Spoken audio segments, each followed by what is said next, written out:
Hi everyone. I don't know why I'm finding it so funny that that so many people are saying hi, but I am. But hi to everyone. I'm so appreciative. Anyway, of the over 200 people that are logging in live and climbing. I very much appreciate your time and attention in real time. If you're watching back, I also appreciate you, but just a little bit less. Rachel, that is a freaking great question, and I'm going to cover that because I've thought of every situation, and you're not like totally wrong. But you'll see what I mean by this. Charlotte, hashtag Small Women Club, love that.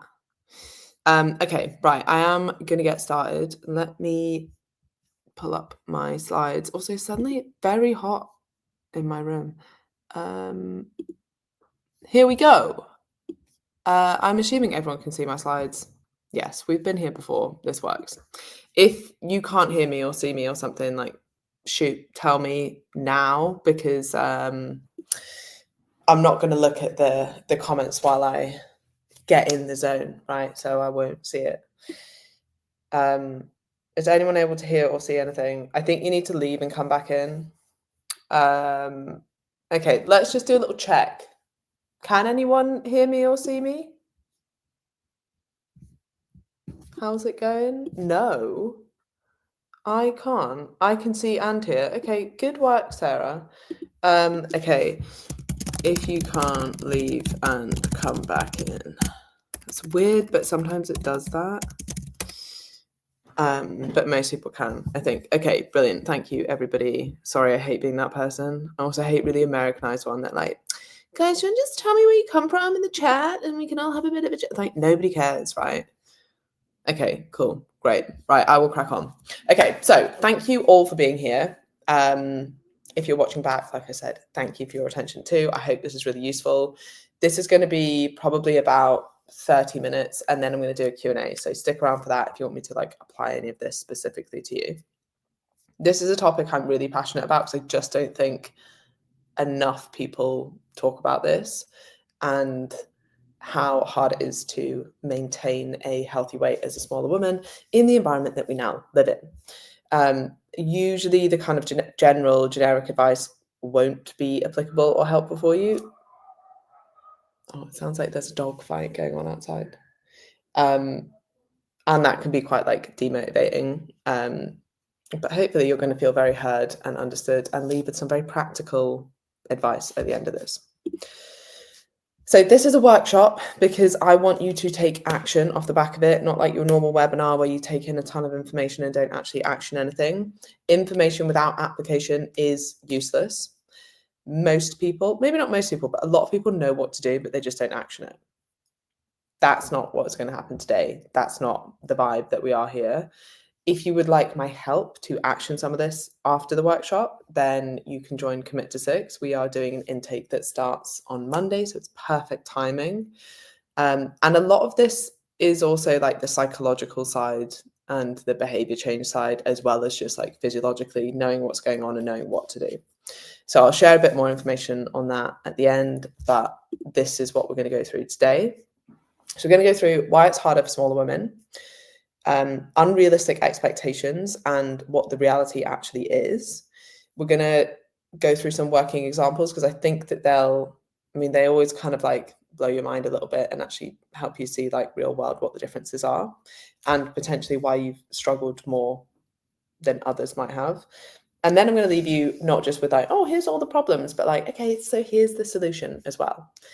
And hopefully I will wrap that up in about 20 to 30 minutes, and then I will stick around and answer as many questions as I possibly can.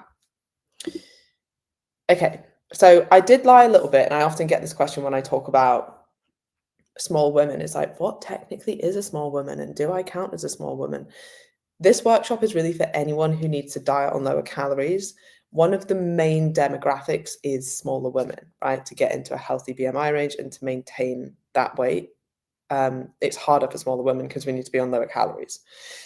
There are other demographics. So, for example, if there's another reason that you can't expend as much energy, like, for example, if you're in a wheelchair or you're injured for a period of time and you need to diet on lower calories. But it really, a lot of this is kind of generally applicable to anyone who needs to consume less calories in order to maintain a healthy weight. So why is it harder for smaller women? And there are 6 key reasons for this. Number one is that you have lower energy needs. So put simply, it's harder because you need to consume fewer calories. And this diagram here is all of the factors of your total daily energy expenditure. And as a smaller person with less total mass, you will expend less energy specifically as a requirement of what I put here is like just staying alive. In other words, your basal metabolic rate. This will be lower because your basal metabolic rate, or your just staying alive calories, are largely dictated by your total mass. So by that, you can think of as like by your total weight. Now, for ease, I'd think of it as weight, and then to a much smaller extent, what that weight is made up of, right? So if you have a lot more lean tissue, then you will burn slightly more calories at rest than if you have a lot more fat tissue. But actually, for most people, that's quite a negligible amount. It's not quite as much as what people would suggest when they kind of use it as a reason to build muscle. Another aspect that most people don't consider is that you will expend less energy doing everything when you have less total mass, right? So if you consider the amount of energy that you expend when you do steps or when you exercise, if you're a smaller person, you will expend less energy doing those things as well. So this means that all in all, if you have 2 people, one who is heavier and one who is lighter, who do the exact same thing every day, the one who is smaller and lighter will need less calories to maintain their weight. It's just generally the point of this. So that's the first reason it's harder, is that you do genuinely need less calories. Just checking people can see. Yeah, it looks like for some reason when you leave and rejoin, I'm very sorry about that. This does seem to work so much better than other platforms, but anyway, it's just that one thing. The second reason it's harder is our obesogenic environment. So we live in an environment where it's probably the preset to be, well, it is the preset to be overweight. That's why 64% of adults in the UK are overweight or obese. And we have very calorie-rich foods in abundance, and it's very easy not to be active. Most of us have sedentary jobs. Like if I didn't make any effort to move every day, I'd probably get about 800 steps a day. Like I'd work on my laptop. Most people work on their laptop, and that's probably only going to become more and more the case. And this means that in order to stay healthy in this environment, which is predisposing us to be unhealthy, then we have to make some intentional choices about our food intake and about our activity levels. Because if you simply go with the flow, the likelihood is you will end up like the average person, and the average person in the UK is overweight. So you'll need to kind of curate your own environment and make sure that you're acting against some of the kind of like natural presets that the environment that we live in would kind of lead you to. The third reason that it's harder is hunger. Some people, and this is kind of coming on to one of the questions we had right at the start, which is such a good point, right? Some people think that your hunger levels equate to your energy needs. And then all you need to do is actually listen to your hunger and eat intuitively, and then you'll maintain a healthy weight. Now, I would argue that this is incorrect for a number of reasons. The first being that we are biologically driven to eat more than we need. So for most of human existence, eating more than what you need was an advantage because food was scarce, right? So it made sense to have this drive to eat as much as you could when the food was there. And that's kind of the drive that we still have, right? When a lot of people are like, God, why is it that I want to overeat? There must be something wrong with me. It's like, no, you're a human. Everybody's driven to want to overeat. Everyone's driven to want to eat more than what they actually need. That's a completely normal human trait. Now, it doesn't serve us anymore in an environment where there's loads of food, right? There's no longer a problem that there's going to be, previously there would have been like times where there was loads of food and then times where there was none. So it was good to have a bit of stored energy. It was good to have a bit of body fat that you would then kind of work through in the times where there was less food available. Now, obviously, we have food all of the time with minimal effort to get it, but yet we still have this drive to eat, right? So just listening to your hunger probably isn't going to work. The second one is our food choices. Now we have some pretty damn tasty food options, right? And some food is literally designed to make you want to eat more of it and to create more cravings. And then we have like advertising on top of that, which also creates these cravings.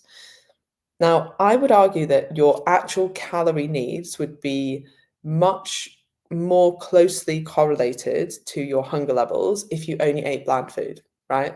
Like if you think back to what people ate hundreds of years ago, or even just a couple of hundred years ago, and it was maybe just like very plain, like, I don't know, potatoes and some meat or something like that, then you probably wouldn't overeat that much, and there probably wouldn't really be the opportunity to. But now that you have so many different foods, so many different flavors, so many things that are making them taste really good and really moreish and packed full of calories, it's very easy to overeat. Now, I'm not suggesting that you just go and eat bland food, right? At all. I'm just proving a point here. Now, and I also hear the argument that came up at the start, which is that hunger is relative, right? So, for example, if you're a smaller person and you expend less energy, then you will be less hungry and then it's easier to eat less. Now, that would be nice if it was true. Unfortunately, it doesn't really work like that. This premise kind of it also makes the incorrect assumption that the only reason that people eat is for hunger. When you think about it, like literally every single celebration it is kind of normally based around food or drink. And then 99% of your social events also involve probably eating out or food or drink. And then we eat when we're bored, when we're emotional, when we're stressed, etc., etc. So there are loads of reasons that people eat that aren't just in line with hunger. Now, as a general rule, will a smaller person have a reduced appetite in comparison to a bigger person? Probably, potentially. Well, I was going to say probably, but actually potentially, because there's also a lot of other things that come in to play when we look at people's drive to eat or hunger. These include things like your genetics, and also your food choices. Again, I've already mentioned that. But there is probably an element, like if you had two of the exact same people, one of them was, I don't know, 6 foot tall and one of them was 5 foot tall, I'm willing to bet that the person who's 6 foot tall would have a bigger appetite, right? But that doesn't mean that it's like completely relative to the size of person that you are. And I'd argue that actually most people, whether you're technically a short person or a tall person or a bigger person or a smaller person, struggle with this tendency to overeat because of the environment that we live in. Speaking of, another reason that it's specifically hard when you're on limited calories is eating out. So the average meal in the UK is 1,289 calories. That's the average. That's not even like the highest, right? Which means if you're a small woman whose maintenance needs are about, I don't know, 1,600 calories, that's like 80% of your calorie needs for the day in one meal. That's mad, right? Now, if you're a small woman who is trying to diet and maybe you're trying to stick to, I don't know, 1,400 calories a day, which doesn't even particularly put you in a very large deficit, that's like 92% of your calories for the day. In fact, it's not like 92%, it is 92% because I went and did a little calculation today. But unless you intend on only eating cucumber for the rest of the day, you're going to really struggle to stay within deficit calories if you eat out consistently and if you're going for like this kind of like average. Obviously, there are options that you can take that would be lower calories. So, for example, a lot of people want to go to Nandos, right? But even like a quote unquote cheeky Nandos isn't really that cheeky when you're trying to stick to low calories, right? I've pulled this number from a calculation that I've done later to give an example for people, but some smaller women will need to diet on about 1,300 calories. Well, I'm going to caveat that with like could diet on that or could accept a slightly slower rate of loss, which is probably what I would suggest. But point being, even if you are opting for like the broccoli and like lean bit of chicken at Nando's, like it is still going to take up a huge percentage of your calorie needs for that day. And then the next reason, the fifth reason I think I'm on is unhelpful advice, often from people, like often from like really well-meaning people to eat more. And it's usually from people who do have higher energy needs. So they're like, "Oh God, I could never stick to 1,500 calories. What you need to do is eat more. Like I eat 1,800 calories and look like I'm in great shape." Cool, but you also expend a lot more, and maybe they're a bigger person than you are, and obviously they have a higher total daily energy expenditure. And I think it's normally people trying to help, right? But it's probably like Jenny, who's 5'11", who can quite easily lose fat on 1,800 calories because that puts her in a deficit. But if you're the average small woman who doesn't do 10 CrossFit classes a week and an excessive amount of steps, you're really going to struggle to lose weight on that. And in fact, you may even gain fat on 1,800 calories.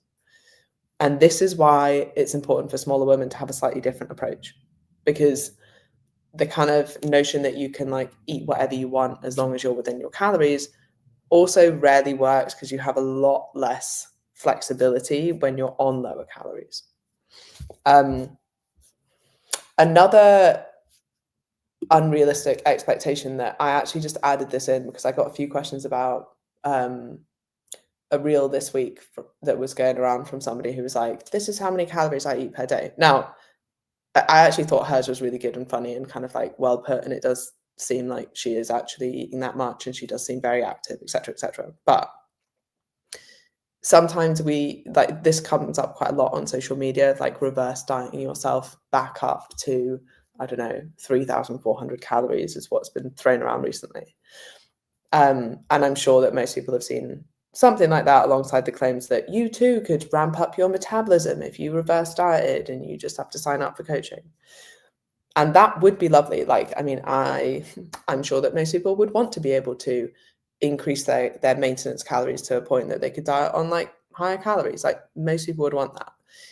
As a smaller person, you are not going to reverse diet your calories up to over 3,000 as maintenance as a petite woman. Like it's not going to happen. That's not how energy balance works, unless you've also decided that you're going to, I don't know, run for 2 hours every day or something. That's just not going to happen. Now, there are normally like 5 things going on when people claim this. The first one is that they are expending 3,000 plus calories a day, and thus it's their maintenance needs. And often these people will be doing like excessive amounts of training or excessive amounts of steps. For example, I used to maintain at about 2,300 calories. I mean, nowhere near this, right? But for quite like I'm quite a small person, I used to maintain it about that. But I was a personal trainer. I was up, working, moving all day. I did, I think about like 18,000 steps a day, and I think I was training twice a day as well. So the reason I was maintaining on 2,300 was because I was expending 2,300. Like there's no secret to that. That's literally what was going on. And I was really lean. But again, that was because I was in energy balance and I was expending that much energy.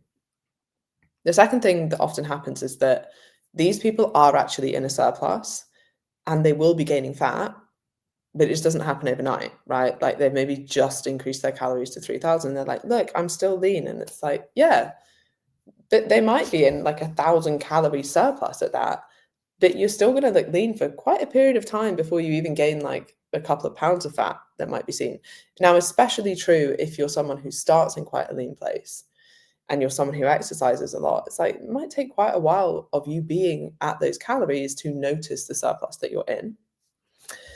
And then the third thing that happens quite a lot, because that's a lot of calories, by the way, is people are sometimes eating that some days, but not all days, right? So then on average, they're probably sitting about maintenance, but like to keep up eating 3,000 calories plus a day is quite hard, especially if you're trying to eat like relatively healthy. That amount of food is quite a lot of food.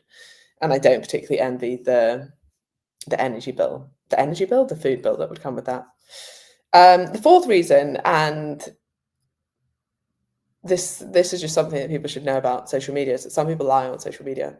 I know, it's shocking. It is really shocking, but some people do lie about what they're doing. So is it a kind of weird thing to lie about?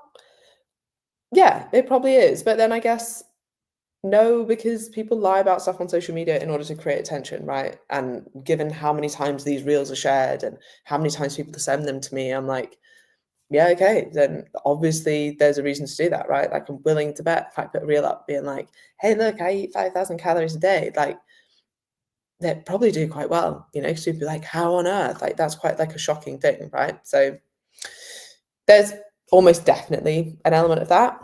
And then the fifth reason is some people will also be taking certain drugs that will increase their metabolism. That's normally more like bodybuilder type people who, yeah, then their metabolism would be increased for those reasons. I think I was going to add this in later, but anyway, this is just a kind of a graph to show that flexible dieting is a lot less flexible on lower calories. So if you consider that you now have less calories to play with, if you need to diet on lower calories, then you have less of these like flexible calories, because everyone has a certain amount of calories that will be expended on things like getting in enough protein, getting in enough fruit and veg, getting in some fiber, getting in their healthy fats, right? Like stuff that you need in your diet. And then over and above that, it's like, okay, cool. You know, you can kind of have a bit of what you want on top of that. Now, when you're dieting on pretty low calories, you probably only have like 100 or 200 calories to play with on top to be flexible. And then when you're dieting on a bit more calories, it's a little bit easier to be flexible. One of my slight gripes is when I see, and honestly, it's usually men who are a little bit bigger and can diet on higher calories, talk about how easy it is to like fit in a McDonald's within their calories, or like, you know, you can have all this balance, you go out for meals, I take my girlfriend out every week and all this stuff. And then you realize that they're dieting on like 2,500 calories, and it probably is, you know, it's quite easy to do that when you've got more calories to play with. And then this final reason that it's harder for women, and especially smaller women, this comes up a lot with my clients. It's something that I find a lot of people are doing wrong, and it's probably one of the most important considerations, and that is that people just keep dating men. And I highly recommend avoiding this for various reasons. Primarily, like, have you seen women? But in the context of fat loss, which is what I should be talking about here, it's likely that your male partner can consume a ton more calories than you. And that 1,200 calorie meal out probably isn't a massive deal for them, because their maintenance needs are probably like 2,500 calories plus, right? This makes eating with men harder. Obviously, it's not impossible, but it's one of the many pros to dating women, is that you're probably going to have a more similar calorie need. And that's true if you're eating out or if you're not eating out, right? So same with like portion sizes at home and food choices at home. When it comes to eating with men, like that should probably be considered. If your partner needs like twice the calories, then you obviously can't eat the exact same stuff as them and then expect to not put on weight. And there are like really simple ways around this, right? So if you are gonna, don't know, live with a man, date a man, and cook with a man, then you are going to want to think about the swaps that you can make. So really simple stuff could be, you have half the amount of pasta and you fill the rest of your plate with veg or rice, or, you know, whatever the carb, like normally replacing half the starchy carbs with more like veg or salad or something that's going to bulk out that meal and increase food volume is a really good place to start. Obviously I'm joking, right? I actually love men. My favorite people are men. Most of my best friends are men. I just wouldn't date them. So, you know. Okay, moving on to a real world example, because I think this really helps kind of like bring it to life, and then we're going to go through some solutions. I thought this was going to be 30 minutes, but it's going to be slightly longer. So sorry, but Thank you for being here. It's going to be worth it. Okay, so I'm going to show you a comparison between Tall Tanya, and I've calculated both of these people's BMI to be 27, right? So they're the same kind of like, if you want to put it this way, like the same amount of overweight, and they both have a fat loss goal. So as you can see, Tall Tanya here is 5'9", which is really just the cutoff. I've picked the averages, right? So I could have gone like for someone who was 5'11" and 5 foot and had like an even bigger difference, but I've gone like quite modest with these. So you've got Tall Tanya, who's 5'9", at a BMI of 27, she would weigh 83 kilograms. Then you've got small Sasha, who's 5'3", and at a BMI of 27, she would weigh 70 kilograms. Now, when you work out their maintenance needs based on this, maintenance for Tanya is about 2,200, maintenance for Sasha is about 1,800. So to lose 1 pound of fat, Tanya's going to have to diet on 1,700 calories. Okay, cool. She's still got, like coming back to that graph that we were looking at before, she's got like some flexibility to play with there, right? Makes it much more maintainable. But poor Sasha, if she wants to lose a pound of fat a week, she's going to have to diet on 1,340 calories, right? So she has like not a lot of fun, not a lot of like extra calories to be playing with. And that might seem like, if you're like, oh my God, that's me, like those are literally my stats, or like I'm somewhere around that, or maybe like I'm shorter than that and I weigh less than that, but I'm still like a BMI of 27. Don't worry, because we're about to come on to the solutions. Okay. I'm Sasha. It's okay. It's okay. There are solutions. Bex, literally as soon as I split with my husband, I lost loads of weight because I wasn't eating what he was eating. There you go, guys. There you go. No, I am not suggesting that, and I do obviously not. Right, okay, where am I? Okay, so there's a 4-part solution. I'm going to go through them all, and then I'm going to go through any questions that you have. Okay, so you could, number 1, increase your energy expenditure. This is pretty simple. You might be thinking, yeah, that makes a lot of sense. You increase your calories, and thus your energy expenditure is higher, and thus you can diet on more calories. Now, whether this is actually sensible advice for you, the individual you, depends on your baseline activity levels. So as a general rule, I like my small women who are trying to lose fat to do at least 12,000 steps a day, or the equivalent in cardio. I know most people often go for like 10,000 steps a day, but I think if you're smaller and you've already got a lower energy expenditure, like just trying to edge that up a little bit is going to make it a lot easier to have a bit more flexibility with the calories that you're on. What you don't want to do is just get a bit stupid with this and keep pushing it up and up and up and up and trying to do 20,000 steps a day and it becoming completely unenjoyable, unmaintainable, and then it impacting your hunger levels as well. So a lot of people will find that they are quite sensitive to increasing their activity and their hunger levels increasing. By the way, that's not most people, and there's a big genetic variation to this. Most people will find that there's actually not too much as it within like a normal range. There isn't that much difference for people in terms of, say, for example, between 10,000 and 12,000. But when you start to go to extremes, actually on either end of the spectrum, it starts to disalign with hunger, basically. So you'll start to increase your hunger by far more than actually what you need when you're trying to do like 20,000 steps or something. But this is why it's quite important to figure out what's best for you, because there is that genetic component. And usually people that find fat loss generally harder are the kind of people who do find that their hunger increases as their activity levels increase. So it's important to find the right approach for you. But as a general rule, for most people, about 12,000 steps is a good target. Legend, whoever's on their walking pad, Charlotte, well done. The second thing is to accept a slower rate of fat loss. So most people kind of aim for this like 1 pound a week of fat loss, which equates to about 500 calorie deficit a day. If you already, if your maintenance like Sasha was, what was it, 1,800 calories, and you're trying to create a 500 calorie deficit, you're trying to stick to 1,200 calories and it's just not fun. It's just not maintainable for most people, right? If they still want to have a life, they still want to have some flexibility, if they still want to have energy, they still want to eat with their husbands, whatever. I would aim instead for about half a pound of fat loss a week. This is going to allow you to diet on slightly higher calories and mean that you can lose fat while living your life and still making progress. And I can't tell you enough how much less patience you need when you can enjoy your life at the same time as losing fat, right? 1,200 to 1,300 is hard.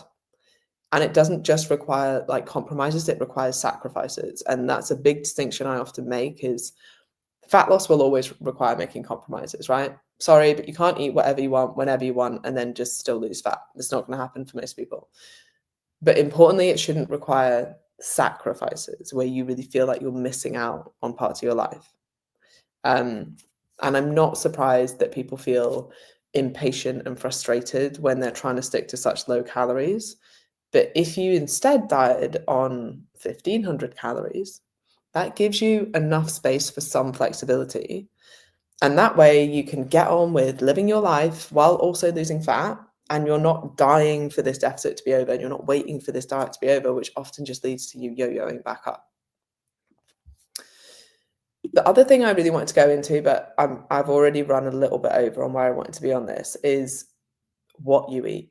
Like this is so important. Most people just focus on calorie numbers and how much you're eating, but what you choose to eat is so important. And the less calories that you have to play with, the more important that is. And there's always going to be this element of like what I term kind of like non-negotiables that you need in your diet for health, for hitting your protein target, for your fruit and veg, for getting in like a variety of fruit and veg that you need in your diet, getting in some healthy fats in there, like the stuff that you need in order to feel good and function well. And this normally takes up anywhere, depends how lean you're getting your protein, but like 1,000 to 1,200 calories, like as a kind of bare minimum. So for someone, Tanya, who's dieting on 1,700 calories, that's okay. She's got 500 calories to play with.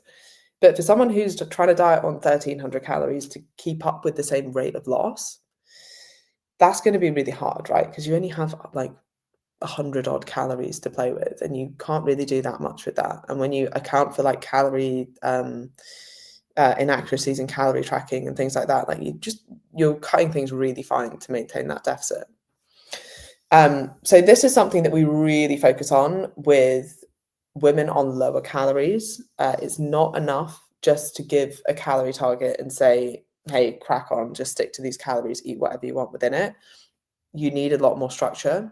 And you need to be really thinking about what you're eating, sometimes even when you're eating, what your energy levels are like, how you're timing meals, how much you're snacking. I'd recommend massively reducing that and having larger meals so that you're not always kind of just hungry.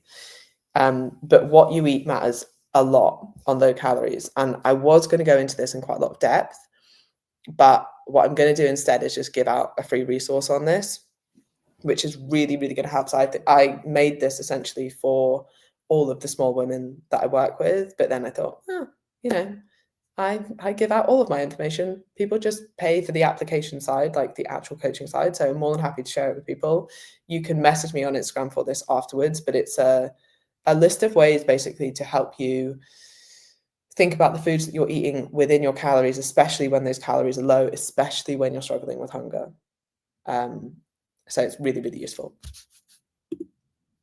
If you're on my Substack, you will already have access to it. And then the final thing is like acceptance and some positives. So whenever I talk about this, I get like a few lovely messages from people telling me that it's really nice to hear someone talk about this and acknowledge it, because not many people do acknowledge that it's harder. And here's your acknowledgement, like it is harder. You do have less calories to play with. You do have to choose your indulgences a little bit more carefully. It does mean that you'll have to make probably a few more compromises. It doesn't mean that you can never have your favorite foods. It doesn't mean that you can never have pizza. It just means that you have to get a little bit better at having 2 to 3 slices and really enjoying them and not eating the whole thing. And what my clients find is that after a while of doing this, of like choosing your indulgences and enjoying them and actually having a little bit less of them, like the 2 slices of pizza instead of the whole thing, means that you actually enjoy them more and you look forward to them more. And that's because of a concept known as the law of diminishing returns, which if you would like a podcast on, you can message me after this and I will send you. And then I was trying to think of some positives, and honestly, the only ones I can really think of is your diet will cost less, because you're like, even like if you think about your protein needs and stuff, like protein tends to be quite expensive. It's going to be a bit cheaper. And guys, your carbon footprint is going to be significantly lower. Okay. And maybe some of you are small enough to buy kids' clothes and some of them have less tax on, so they might be cheaper. Like those are the, if anyone has any other positives they can think of, put them in the notes, please. I would love to hear them. But if you have struggled before and you're sick of like comparing yourself to women who are, or anyone who's dieting on higher calories and getting great results, and you feel like you've always been doing something wrong, I hope what you've got from this is that, one, you aren't doing anything wrong, and hopefully now you feel like you understand and you're a bit empowered and you've got some things that you can apply. And secondly, if you do want my support, or you want support from coaches who really understand this, then you're in luck, because this is exactly what we do, right? And if you want coaches who really get it and who understand not just the physiology, but also the psychology and the human behavior, this is exactly why we've built Commit to 6. I've spent 15 years learning the science of successful fat loss, coaching thousands of women, and all of that is in here. Like all of it is in Commit to 6.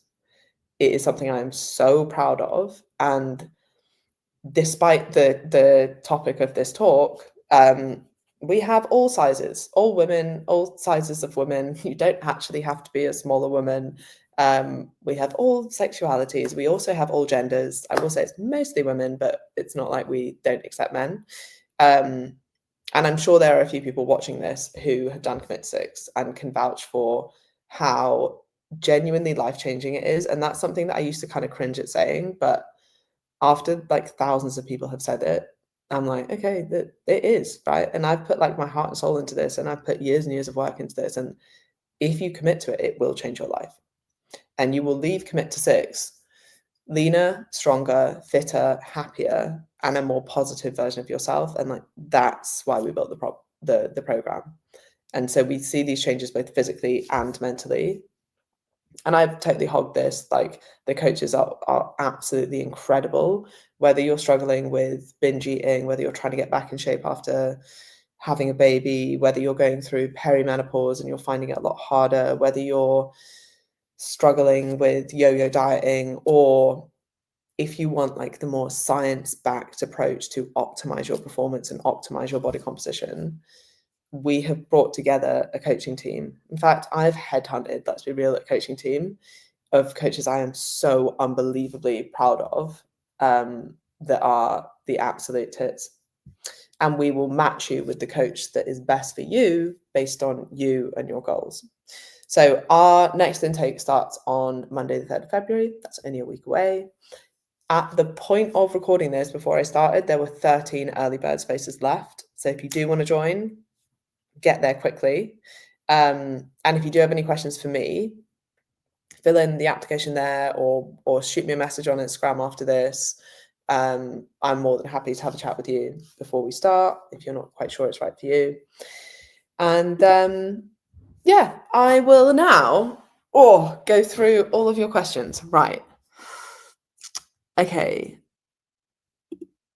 Do you have a resource on how to calculate your macros for weight loss as a small woman? What target should I be aiming for? Shoot me a message after this. I will help you, but there's not a calculation because it's not quite that simple, and it's slightly different for everybody, and it does depend on your goals as well. But if you join Commit 6, we set those targets for you. And thank you, Lorna. Are you able to offer advice on ADHD and food? My relationship with food is poor. I find it difficult to prioritize and then become overwhelmed with choice, thus not eating much as well. Yeah, I also have ADHD. And again, I will say this is slightly different for everyone. And I've worked with a lot of people who have ADHD, and it does manifest in slightly different ways. for me, the best thing to do is the 3-to-1 method. That's partly why I created it. I can send you a free resource to this afterwards. So just message me. If you message me on Instagram after this, don't know how you would have got here if you don't have me on Instagram, but it's at ESG Fitness. And you message me 3-to-1, I will send you the resource. But the reason that that's so useful specifically for ADHD is that it automates a lot of decisions for you. So you're not having to overthink stuff. And that's something that I found as well. It's like the more decisions in my life I can automate, the better. So now I only make really one choice around food a day, because the first 3 meals or the first 2 meals and a snack are automated. They're the same, or they're a rotation of the same thing every day. And then I get my flexibility in the evening. So yeah, shoot me a message. I'm more than happy to help you. I know you mentioned in one of your podcasts that low carb keto diet is sometimes no. I've never said a ketogenic diet is better for smaller people. I may have said a low carb diet. Anyway, but I really struggle on low carb lifestyle. I feel physically sick and my legs want to give in under me. Yeah, that's probably because you've gone too low carb. I feel like I have absolutely no energy. I do strength train 5 times a week.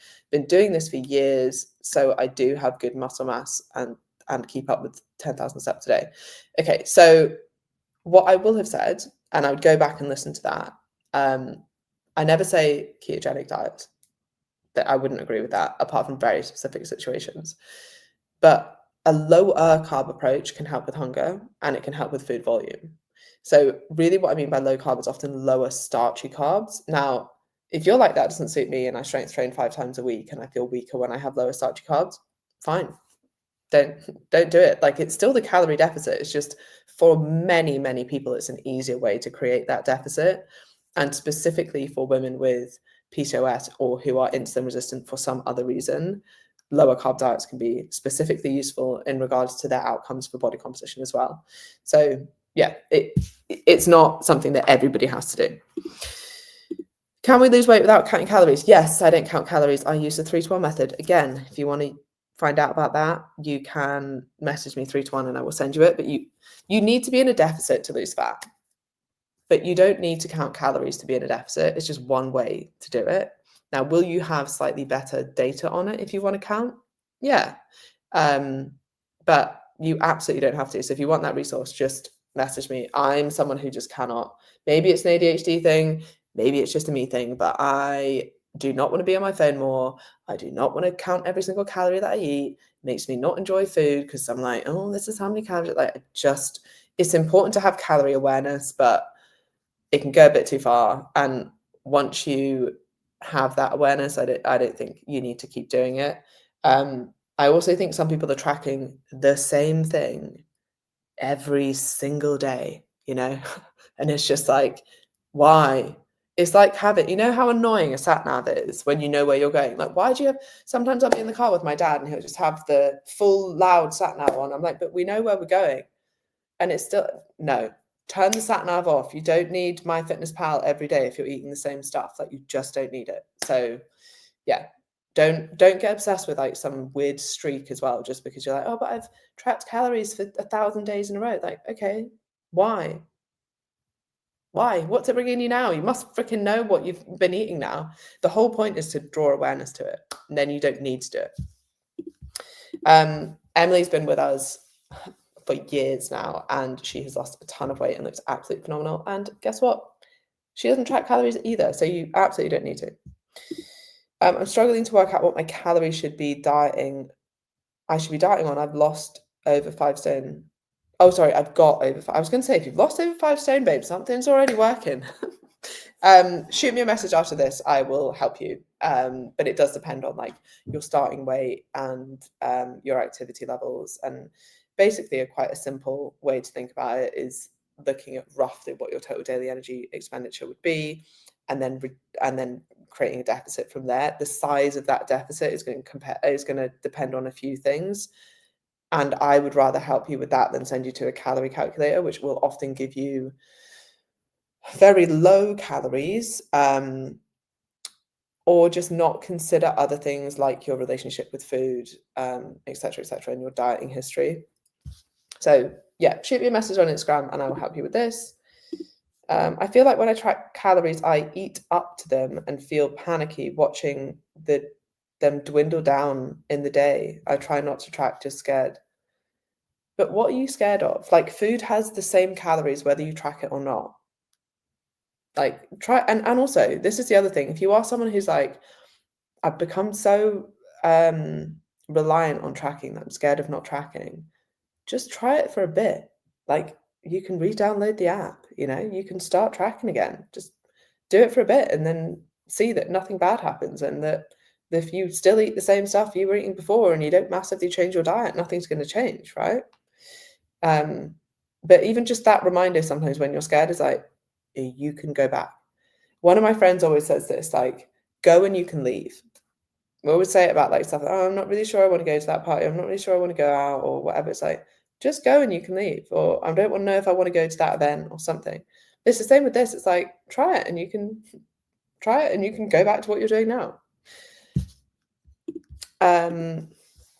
Emma, this is so validating. Thank you. I'm just shy of 5'1", work out 3 to 4 times a week, weigh 53 to 55 kilograms. My BMR is 1180, and I'm sticking to 1400 calories. Please tell me why the scales tell me I'm obese. I have body fat reading of 32%, annoys me so much. Am I actually obese? I'm not good enough to work out your BMI from this. Sorry. I don't know why I wouldn't read too much into body fat percentage scales because a lot of them are very inaccurate. They'll be highly manipulated. What's the right word? Influenced by your hydration level as well. So don't overly think about that. But if you do need some help with any of this is what we do. This is why we're here. So shoot me a message and I will help you. Beck, do you have a waiting list for one-to-one spaces? Yes, I have about 2 that I am happy to fill, only specifically with small women. And only if you're a bit of a legend as well. Like I only ever take on about 10 to 12 one-to-ones at any time because I'm busy doing other stuff. So I'm very particular with who I work with, and you have to be good banter. So if you didn't laugh at my joke, then you probably won't enjoy working with me. But you could maybe work with one of the other coaches. But go and fill in the application on the website, and it's me that gets all the applications. So just say it's Beck from the live, and I will email you shortly. Why does what I used to do last year not work for weight loss? I.e. cardio. Does cortisol really have a negative issue on perimenopausal women trying to lose weight? No, it's not the cortisol per se, and it's not the cardio per se. It's likely, and by the way, I know I'm saying this to everyone, but a lot of these things require a little bit more conversation. So do shoot me a message after this. I'm happy to help you, even if it's just sending you to some free resources. Like, I have a shit ton of free resources that I can give to you. And I've also done another workshop for specifically perimenopausal women and why it's harder to lose weight.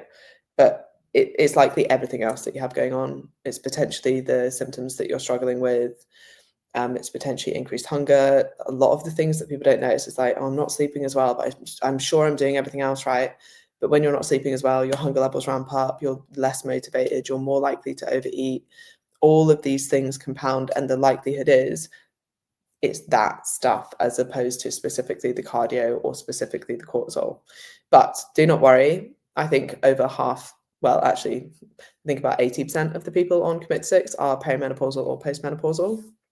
And we're very good at coaching. And this is exactly what Tony and Claire specialize in as well. For those that have signed up to Commit to 6, when will they find out about their program/plan? You will have everything on Saturday, and then we go over everything on Sunday, and then you can start fresh on Monday.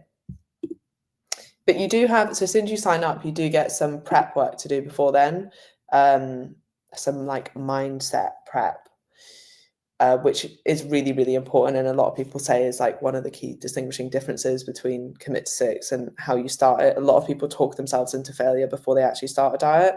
Not here. We talk you into success. Great, Francesca, I will message you. I have lost 4 stone in just over a year. I want to now move to maintenance. How would be best to move without worrying about scales going up? Look, realistically, the scales will probably go up slightly at maintenance. And by the way, even at maintenance, your weight will always, always, forever fluctuate. That's just how it works, especially if you're a woman, especially if you're menstruating. Like, you will always probably weigh a little bit more the week before your cycle, and that will never stop, right? Like, that's just normal weight fluctuations that will always happen. So don't overthink about the scales. The other reason that your weight will probably go up is because your food volume will go up. And again, nothing to do with body composition, nothing to do with regaining fat, just the fact that if you finished your diet, let's say on 60 kilograms, when you come back up to maintenance, you're probably going to hover around 61-ish, right? It's just completely normal. The best way to come back up to maintenance is I'd need to know how big a deficit you're in, but then to kind of slowly move your calories up from there. When I say slowly, you don't need to do what a lot of people do, which is like, I'm just going to add in like 50 calories a week and reverse diet myself up. You don't need to do that. You come back up to estimated maintenance, and then there might be a little bit of tweaking to figure out like roughly what that is. Please, can you send all the small women advice? I have signed up to Commit to 6. You're in the right place, Colette. I'm very excited to have you. Right, what did I miss? I lost 3 stone on Monjaro with weight training and 10,000 steps a day, but struggle with mindset since I stopped in November in fear of putting on weight. Any tips on mindset? Yeah, join Commit to 6. We actually have quite a lot of people who have used GLP-1 drugs as well. And like, this is the most important thing. Like, you've lost the weight now. Great. Now we need to make sure that you maintain it and that you never need to go on those drugs again. So yeah, I don't know how much, like, aside from what I will say is like, listen to the podcast as well. We go over this stuff a lot. We go over some of the same things. We talk about mindset a hell of a lot. In fact, we have a whole section on mindset on Commit to 6. And knowing that you've got someone there supporting you, knowing that you've got people holding you accountable, knowing that we're not going to let you slip back, that makes such a big difference. Working through prep now and looking forward to starting after disappointing experiences with a PT. Not here, Lucy. I'm very excited to have you. And please do reach out if you need anything or you need any help.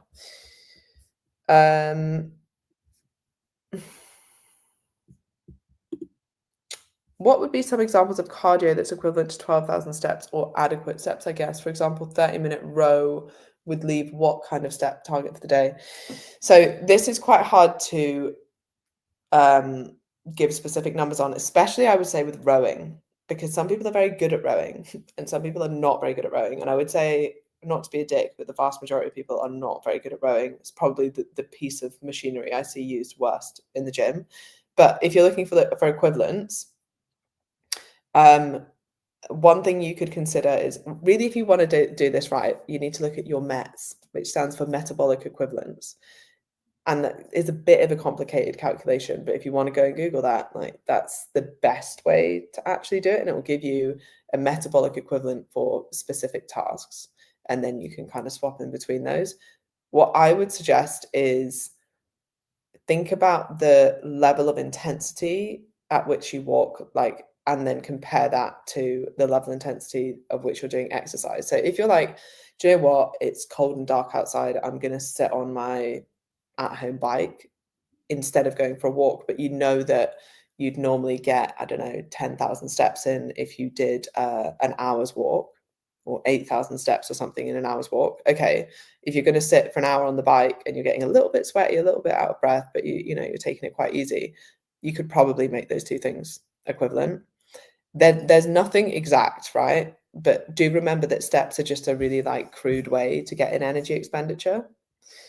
Oh,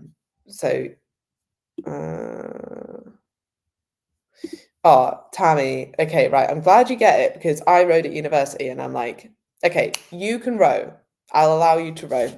Good. You probably burn a lot of calories rowing, considering you're a rower. But I would say anybody else, it's much like me with swimming.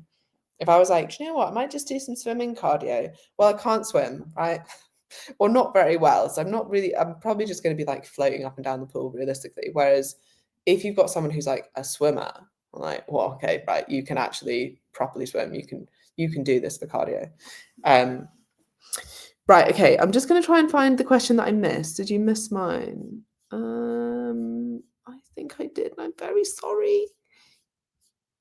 Okay. Pre-surgery, I was on 1,600 calories and 9 to 12,000 steps. Post-surgery, I'm back to 12,000 steps, but not able to work out. Should I be eating less calories? I've lost 2.5 kilograms in 3 weeks. Babe, no.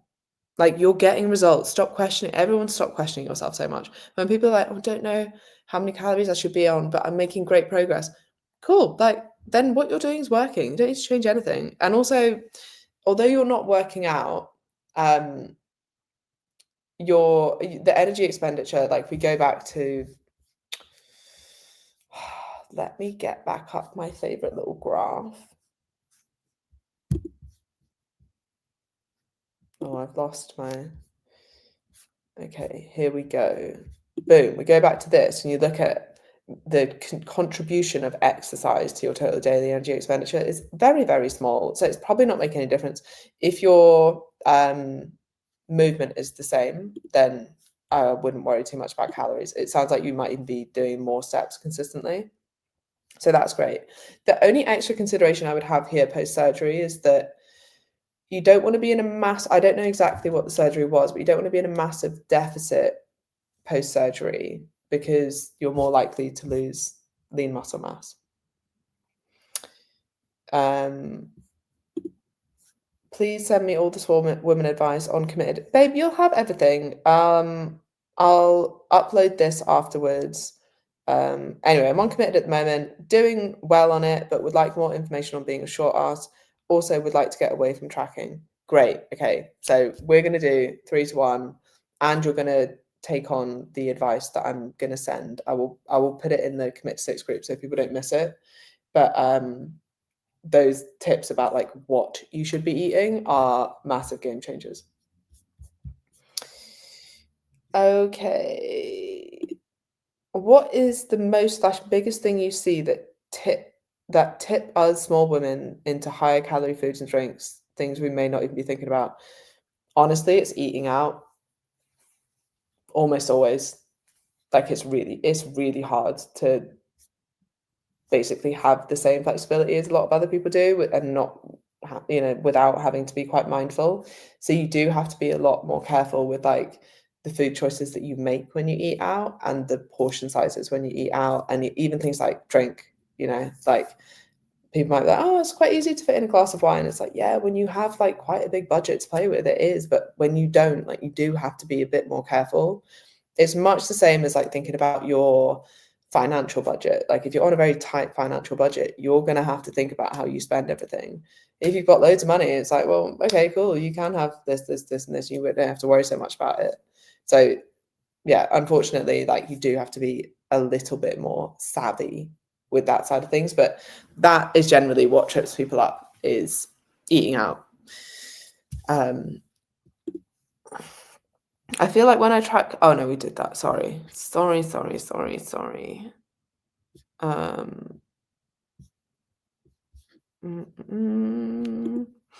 Perimenopausal yo-yo dieters stick to my calories for a few weeks, and then when the weight loss slows down, I get disheartened and I give up. Also struggle with the life's too short narrative and hit the fuck it bucket quite regularly.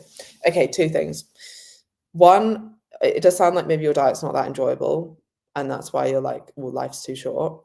I would also argue life's too short not to feel your best. Like, I am willing to bet that you're dieting because you want to lose some fat and you want to feel better and you want to be in great shape and you want to live a long, healthy, enjoyable life. Life's too short not to do that, right? Not like, I don't buy into the like life's too short to be dieting. It's like, no, life's too short to not be happy in your body. That's what life is too short for. Or to not go for opportunities, or to not want to be in photographs, or to not have confidence, or to not feel strong and healthy. Like, that's what life is too short for. So let's make sure that you're not making what I was talking about before, sacrifices, not compromises. But also reframe the way you're thinking about that life's too short comment. And then the other thing I'll say, and again, sorry, I'm being quite tough love with this, but if you give up every time the scales don't go down, you will never get results. ever. Like there will always be a week or even sometimes a couple of weeks, and this is especially true if you're a smaller woman and you've got less total fat to lose, is like weight loss is going to slow. And there will be some weeks where you gain weight but lose fat. And there will be some weeks where you hit a bit of a plateau. And like if you don't push through that, you will never ever get to the result that you want. So you kind of have to accept that you either give in to your like being a bit disheartened that the weight loss slows, or you decide, I'm not giving up this time, I am going to get results.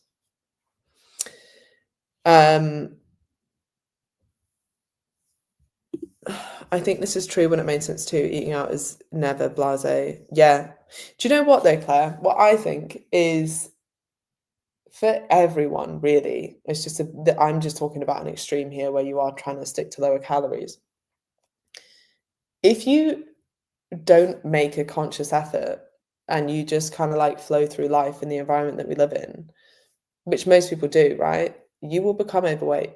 Like I think naturally most people will be predisposed to that. And I don't even really think it's like that's what the evidence shows, right? Like that's why the 64% of people are overweight is because when you don't make any effort to change that, when you don't make a conscious effort, like that's the preset. And I also think that we should acknowledge that to kind of take the pressure off ourselves a little bit of like, there's nothing wrong with you. You're not a bad person. It's just that given the environment that we live in, unless you make a conscious effort, like you will just gradually become overweight. Like that's just the way it will be. But very good point. Even at maintenance. Thanks, Emma. I need the tough love approach. Well, you're in the right place here. Sam just signed up. Buzzing to have you, Sam. I really just like cooking. Oh, and by the way, if the early bird spaces are gone, the likelihood is I'm still on this and thus can't change the website. So get in now before I change it because there's only 50 early bird spaces. I really just like cooking and quick options are my downfall. Do the food recommendations include options that involve minimal food prep? If I don't know if Emily's still here, but she'll tell you about my cooking or anyone on Commit to Six. But I am the laziest cook in the world. You don't need to be good at cooking. You don't need to be good at food prep. I don't expect you to turn into some kind of chef. Like I like to keep it very simple, very easy. And also I will say I like to eat out quite a lot as well.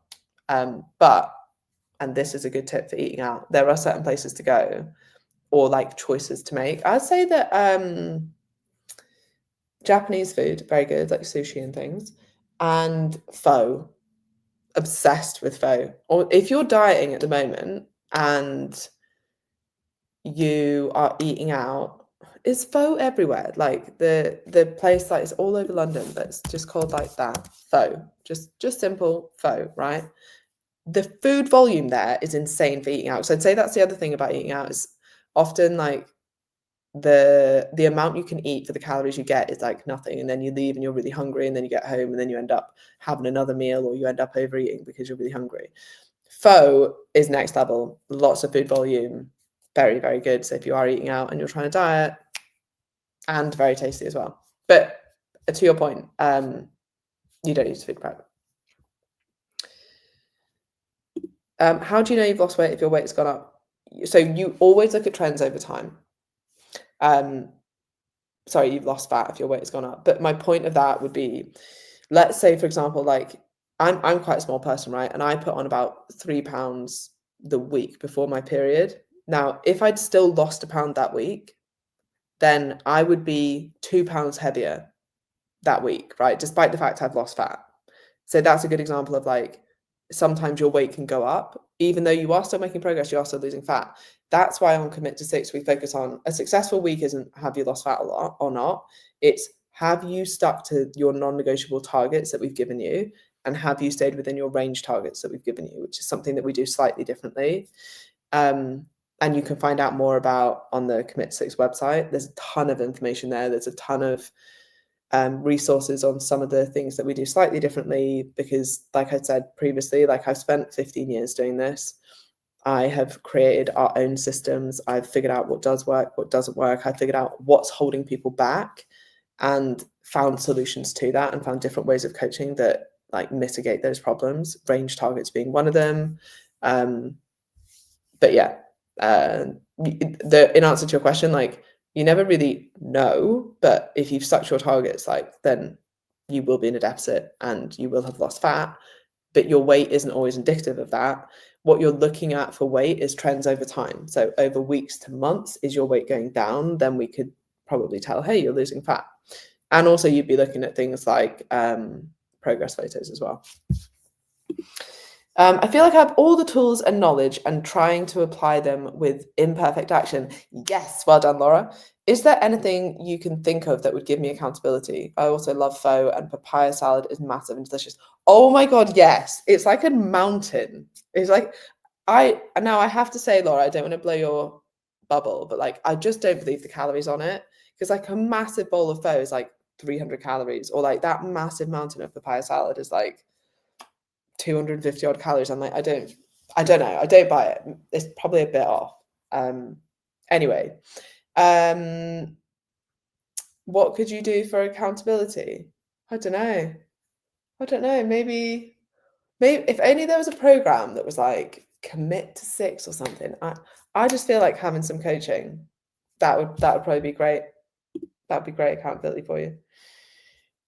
Do you offer a meal planning commit to 6, or do you teach us how to make the best choice? This is a great example of us coming up with a solution. We do both. There are meal plan templates, because I find that just being like, here's your calorie targets, crack on, is just not enough support. Not enough support for people. And also we care about what you're eating as well. So there is an element of both. And the whole point in the meal plans is that you don't stick to them. They are examples of like, hey, if you were going to hit 100 grams of protein and get in like these fruit and veg and hit all your targets, like this is what it might look like within these calorie ranges. So there's lots of help on that, but we don't have people stick to meal plans because they're silly. And I also know that if anyone told me to stick to a meal plan, I would immediately just not want to do it. Okay, I'm on 1,400 calories at the moment and hitting 130 grams of protein, which I'm really pleased with, but I'm hungry in between meals and I'm trying to do 1,400 calories to have a little bit more on the weekend. Okay, if you're a little bit hungry on a fat loss diet, probably an unpopular opinion, but that's completely normal.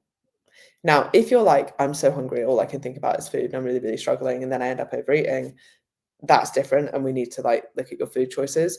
Now, what I do want you to do is message me for the resource on what you should eat when dieting, because a lot of people think that protein is the thing that's going to satiate them the most. It's not. Protein's way overrated when it comes to being satiating, and honestly, anything over 100 grams probably isn't giving you that much more in terms of satiety, and there are more important factors, in my opinion. So yeah, message me and I will send you that, because it will definitely help with your hunger. It's super hard eating out and getting protein in as a vegetarian and small. Oh my God, yeah. When I was very briefly a vegetarian, we don't have protein options like chicken available to us. Yeah, and all they're like, do you know what? Do you want a cauliflower steak? No, I don't want a cauliflower steak, actually. I want something with literally any protein in it. Yeah, Sharon's a vegan, even harder. Yeah.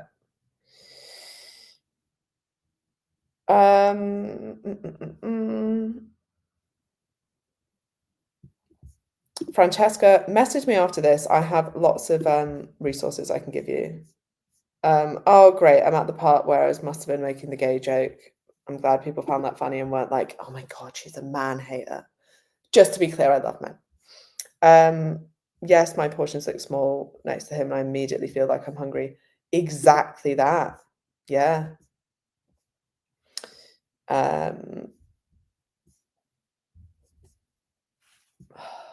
Okay, right. What I am going to do is, I think it feels so frustrating because when you fluctuate throughout the month anyway, or with high salt meals, that half a pound of fat loss can so easily be disguised or missed. You're completely right, but this is why we look at trends over time, and also why just stop obsessing over the scales. Like, if you know that you're in a slight deficit and you're doing that consistently over time and you're looking leaner and you're feeling better and you're ticking the boxes and you're going in the right direction, like you're not going to see half a pound of weight loss consistently on the scales every week. Like you won't have that level of feedback. But what you can look at is the consistency in your behaviors and then tweak from there. Oh, great tip from Karen. Smaller pizzas from Aldi or M&S are less than 500 calories, game changer. Well done. Yeah. Oh, hey, here we go. Leg room on a plane. Yeah, I like that. That's a big positive. Easier to squeeze into small spaces. Yeah. Hide and seek. Yeah. Yeah. Commit to 6 is the best place on earth. Brilliant community and the best coaches on the planet. I have to agree. Okay, great. Let's see what's thank you so much, Emma. Can we work out fasted? I do my workouts at 5 a.m. and I don't want to eat that early. Yes, as long as you eat afterwards. Do you have different packages with one-to-one coaching, or is it one monthly charge for everything? One-to-one coaching is completely different than Commit to 6. But if you fill in the application form, we can discuss what is best for you. Okay, I hope everyone enjoyed that. And if anyone wants any of the free resources that I have mentioned, please do message me. If anyone wants to talk to me about joining Commit to 6 before next Monday, please do message me and get signed up ASAP, because there is those early bird spaces, and there is also the mindset prep that I really want you to do beforehand, because really that prep is what makes this diet different than any other diet that you've done before. All right. Bye, everyone.